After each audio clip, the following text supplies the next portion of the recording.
अस्सलाम वालेकुम, आप देख रहे हैं प्रोग्राम डायलॉग विद ज़ोहिब काज़मी। आज नाज़रीन, पाकिस्तान का बजट जो है वफाकी बजट सुबह बाकायदा तौर पर पेश कर दिया गया है। वफाकी बजट पेश करने से पहले जो है पाकिस्तान पीपल्स पार्टी की जानिब से बाइकआउट का ऐलान किया गया और बिलावल भुट्टो जो हैं उनकी जानिब से ऐवान से बाहर जो है वॉकआउट किया गया और बाकायदा तौर पर ऐलान किया गया। उनकी जानिब से ये कहा भी गया कि बाकी बातें जो हैं, जो अमूर हैं जिसकी वजह से बाइकआउट किया गया है, उसका ऐलान उन पर जो बात है प्रेस कॉन्फ्रेंस में की जाएगी। लेकिन वफाकी वज़ीर दाखिला मोहसिन नकवी की जानिब से उनके चैम्बर में गए, उनको मनाया और दोबारा से जो है पीपल्स पार्टी के जो चेयरमैन हैं उनको ऐवान में लाया गया। वफाकी बजट जो पेश किया गया है, इसके क्या तासुरात मुरतब होंगे? आया इससे आवाम को रिलीफ मिलेगा? क्या इससे ताजर बरादरी खुश है? महंगाई में कमी वाक़या होगी या नहीं? इन तमाम चीज़ों पर बातों पर जो है डिस्कस करने के लिए आज हमारे साथ मौजूद हैं हमारे मुअज़्ज़ज़ मेहमान SM तनवीर, जो FPCCI के सरपरस्त आला भी हैं और साबिक़ निगरान वज़ीर तजारत भी हैं। आइए इनसे बात करते हैं। अस्सलाम वालेकुम सर। वालेकुम सलाम। सबसे पहला सवाल तो आपसे ये है कि बजट जब पेश किया जाता था, ख़ास तौर पर वफाकी बजट जब पेश किया जाता था, तो उसके लिए काफ़ी ज़्यादा लोग दिलचस्पी रखते थे, स्क्रीनिंग होती थी, आम आवाम जो है वो भी बजट सुनने के लिए जैसे मैच के लिए देखने में इंटरेस्ट रखती थी, इस तरह रखती थी। अब आपको वो दिलचस्पी जो है वो नज़र आती है? बिस्मिल्लाहिर्रहमानिर्रहीम। देखें जी, ये टॉपिक है, हमारा तो टॉपिक है, तो हमने तो बैठे और FPCCI में पूरा चैम्बर्स और सारी एसोसिएशन मौजूद थी आपके सामने।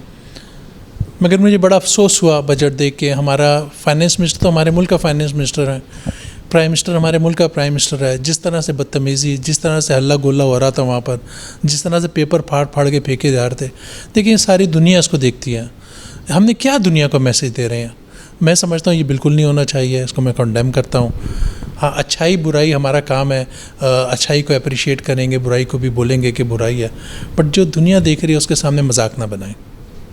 अच्छा, आज के बजट की अगर बात की जाए तो आप क्या समझते हैं कि कौन कौन से शोबाजात जो हैं, अगर पॉजिटिवली बात की जाए सबसे पहले तो वो अच्छा बजट जो तजावीज़ आपकी जानिब से भी पेश की गई थी, टैक्स नेट में कमी की गई, तनख्वाहों की जो तनख्वाहदार तबका है उसके लिए भी टैक्स में कमी की गई, ताजर बरादरी के लिए भी जो है वो जो फाइलर्स हैं और नॉन फाइलर्स जो हैं और जो ख़ास तौर पर लेट फाइलर्स हैं उनको भी एक जो है वो प्लेटफार्म पर जो है एक ही अक्सर ही टैक्स निज़ाम की स्कीम जो है उसके बारे में बात की गई। आपको आज के बजट में जो ख़ास पॉजिटिव चीज़ें नज़र आती हैं वो कौन सी? मैं आपको ये बताता हूँ कि हमने गवर्नमेंट से क्या डिमांड की थी। हमने तो आपको पता है शैडो भी बजट बनाया, think tank, economic think tank और FPCCI ने मिलकर, और हम चाहते थे कि ये एक ग्रोथ का बजट हो। ग्रोथ लेने के लिए दो होता है, एक एक्सपोर्ट लेड ग्रोथ है और एक डोमेस्टिक ग्रोथ है। पहले मैं डोमेस्टिक ग्रोथ से आपको शुरू करता हूँ। डोमेस्टिक ग्रोथ में हम चाहते हैं कि घर बने। जी, गवर्नमेंट से प्राइम मिनिस्टर साहब ने वो भी ऐलान किया है, 5 लाख घर का 1 करोड़ रुपए का एक घर है। और हम चाहते थे कि यहाँ पर हमारे जो लोग डिफेंस में घर बनते थे, हाई राइज बिल्डिंग बनती है, प्लाजास बनते हैं, ये कंस्ट्रक्शन इंडस्ट्री जो है ना वो हमारी लोकल इकॉनमी को चलाती है। कंस्ट्रक्शन इंडस्ट्री के पीछे अगर ये चलती है तो 80 इंडस्ट्री होती है।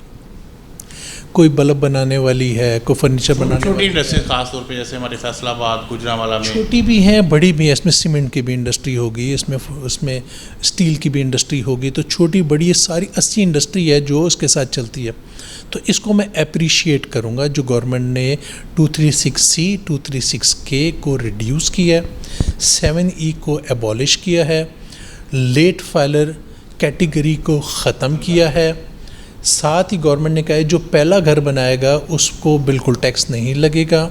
इसी तरह से जो फॉरेन इन्वेस्टमेंट पाकिस्तान में आती है उनको, जो पाकिस्तान से बाहर लोग रहते हैं, उनका एक बड़ा कॉम्प्लिकेटेड सा सिस्टम था, उसको भी कोई इजी करने की बात करें, बट डिटेल क्योंकि आई नहीं है तो मैं उसमें कमेंट नहीं करना चाह रहा।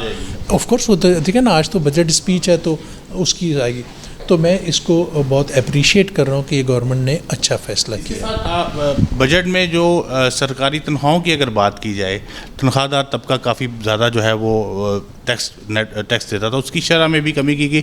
क्या वो कमी जो है आप समझते हैं मुनासिब है या उससे मज़ीद भी ज़रूरत थी? नहीं सर, मैं एक्सपेक्ट कर रहा था कि ये जो सैलरीड क्लास है उसका रेट कम करके 20% पे लेकर आया जाएगा।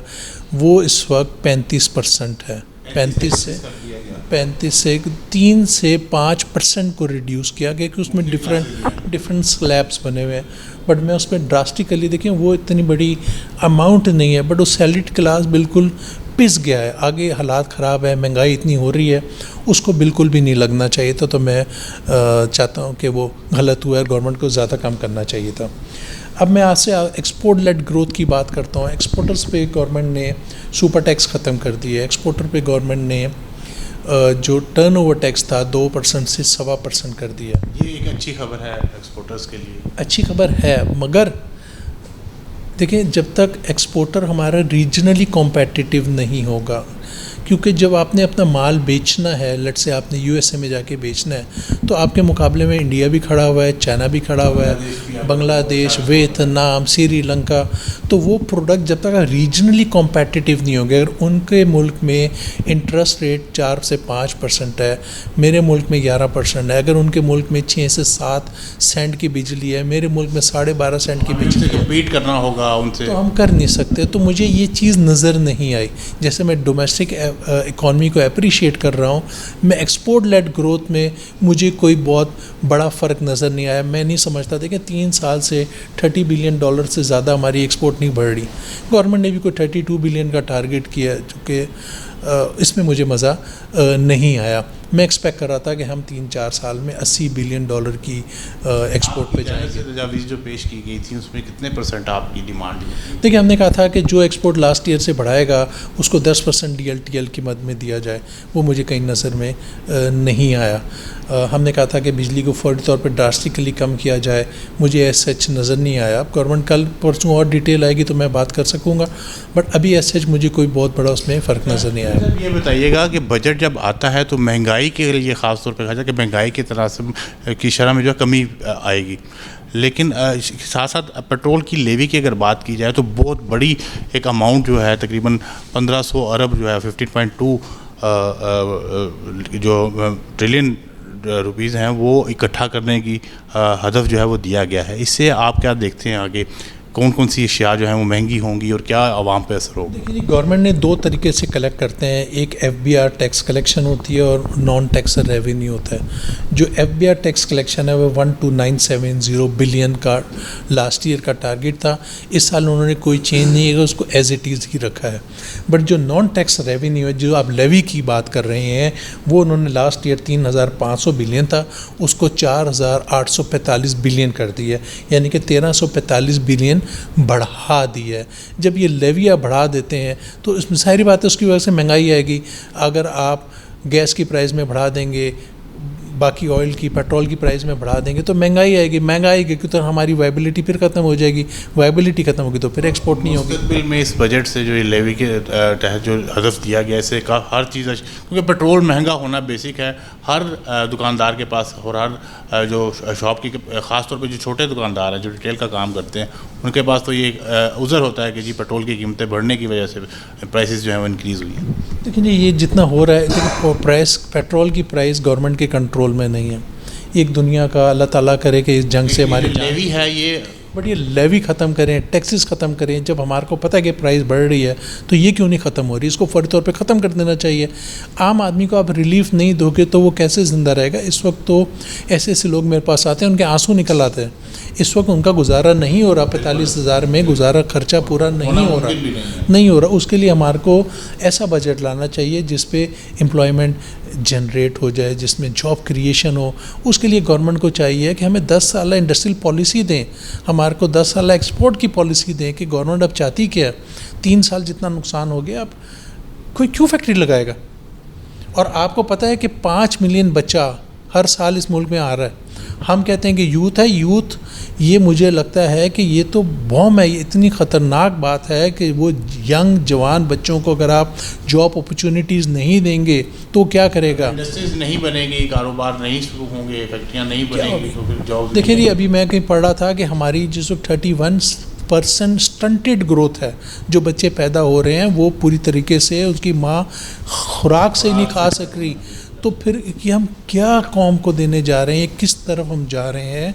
हमें बहुत मेहनत की ज़रूरत है। मुझे मालूम है IMF है, मुझे पता है ये सारी चीज़ें हैं, बट उसके IMF से छुटकारा पाकिस्तान के पॉसिबल है? देखिए ये 25th प्रोग्राम है IMF का। अगर हम इस तरह से सही तरीके से लेके ना चलें तो हम अल्लाह ना करे हम 26वें प्रोग्राम में चले जाएं, जिसके मैं एक्सट्रीमली ख़िलाफ़ हूँ और हमें उस पर नहीं जाना चाहिए। तो उसके लिए निकलने के लिए जब तक एक्सपोर्ट नहीं होगी, मुल्क में डॉलर नहीं आएगा, हम कैसे जान छुड़ाएं IMF से।